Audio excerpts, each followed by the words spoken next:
Hey programmers, this week on grandMA3 for grandMA2 programmers, we're talking layouts. There's some new functionality for us, and not surprisingly, some of the stuff that we remember has just been moved around a bit. There's also some syntax that's changed.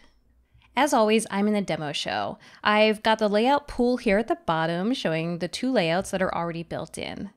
I'm gonna click in this empty space and add the layout view. Let's make a new layout.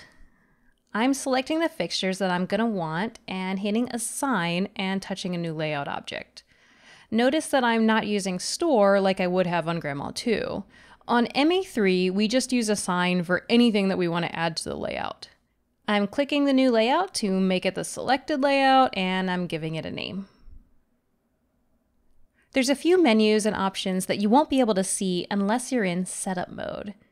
If you wanted to see things like your grid, this is the mode you want to be in. They've nicely removed the grid for us when we're in normal mode. So while in this setup mode, let's take a look at our settings by clicking MA.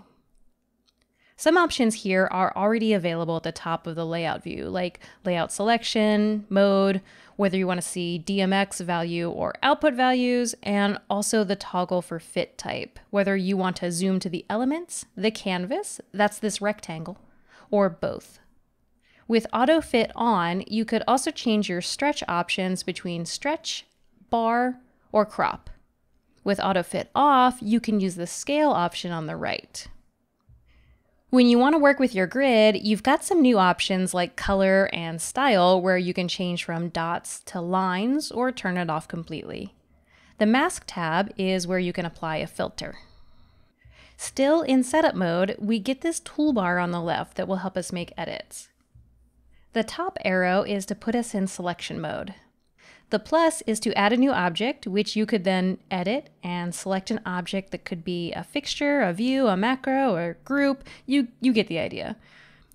To be honest, I think it's pretty easy just to use assign to put something into the layout. Minus will allow us to delete objects. You can also hit the delete key and then touch the object. Turn the move button on when you want to move an object via the screen. With the last option, I can resize any objects right on the screen. You can absolutely also use the encoder wheels to move objects or change their size. If we want to edit an individual object, then we can do the two-finger edit on the console screen or right-click in on PC on the object to get the edit window.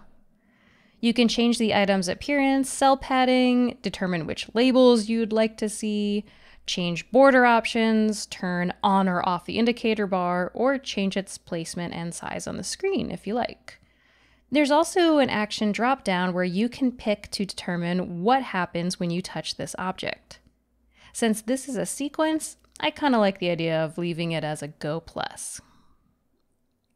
We can also swipey on the layout to go into the Edit Layout window. Here, all the objects in the layout are presented in a spreadsheet style, and this is one way to make changes to a bunch of objects all at once. It's the same sort of options that we just looked at for our individual objects, and you can add new objects if you like. Up at the top, you can change the size of your canvas and drop a background image on it through the canvas appearance. The popular thing to do here is to drop in a plan of your plot or a picture of your rig so that you can place your fixtures on the image where they fall in real life, which I think is awesome. Or it could just be that you decide to put in a picture of your front of house tech sleeping on the console. Something we couldn't do before, but we can do now, is assign some objects in the layout twice. This would allow us to have unique actions on each of the objects in this view. If I put the same sequence in here multiple times, I could set one occurrence of the sequence to be a go and set another to be go back, maybe even an off. Anything from that list. Now I've got a go forward and a go back for my sequence. Because they both look the same, that's not real helpful. So I'm going to change the go plus to have a green appearance, and I'll change the go minus to be yellow. If I had an off, I'd make it red, and I think you can kind of see where I'm going here. And here's another tip. If you've noticed in the layouts in the demo show, or if you've added in your own fixtures into your own layouts, the default appearance in version 1.4 for all these fixtures is to have a little image like a bulb or a fixture, even if your appearance is set to none.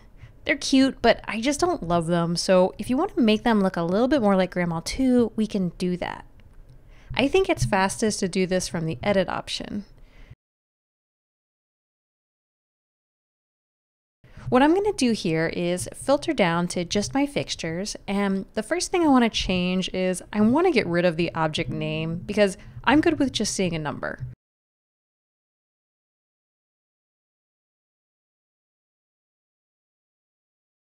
I also don't particularly like the bar. I prefer just to see a value on here, so I'll turn that on. That way, I'll be able to see the intensity number of the output, so I don't really see a need for the bar. Next, I'll scroll back and change the appearance for all of these fixtures. I'm going to pick something new. Again, you don't want to use none because it will default back to being an image of a light. I just want it to be a square. I'm going to pick red, but technically you could pick any appearance that doesn't contain an object. If you want to make your own appearance for this, you can, but in version 1.4, you can use any of these color appearances and get the same result. So let's close this edit window and okay, all of my fixtures show as squares and I can see the fixture number and output percentages. The squares also show the color that the fixture is currently mixed to. It's just a lot cleaner to my eye, and if you're a grandMA2 programmer, it might feel more familiar this way. But end of the day, it's all personal preference. So make it your own, and I'll see you next time with more grandMA3 for grandMA2 programmers. Thanks for watching.